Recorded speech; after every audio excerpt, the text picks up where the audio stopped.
So this is kind of like the pre-preparation, right? You don't want to learn how not to acquire something when you're at that system, right? So that's kind of a double negative, but you don't want to learn when you're sitting at the computer that you're about to image, right?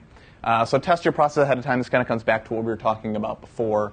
It can be helpful to perform some sort of network reconnaissance. We'll talk about this a little bit more on the third day, but this can help you to kind of fingerprint or footprint, however you want to describe it, the system and the services that are running on it. Which can be really helpful. And you also may be able to get some information from kind of some open source research that's out there.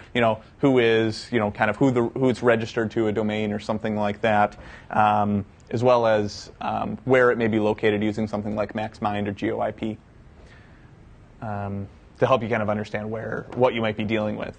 One of the kind of the more difficult tasks in a lot of cases, and this probably isn't so much a situation where you're dealing with victim systems, but when you're dealing with suspect systems, is identifying the system itself. Your IT staff will typically be helpful. They'll be able to tell you where a system is, right, if you're dealing with a victim.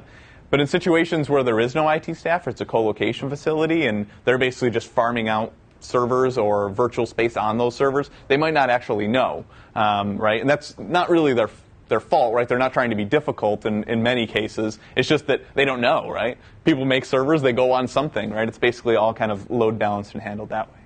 But you can get things like, the host name that's actually listed, the IP address, if you can get that information. The login screen can tell you the computer name and things like that. As I kind of have down there at the bottom,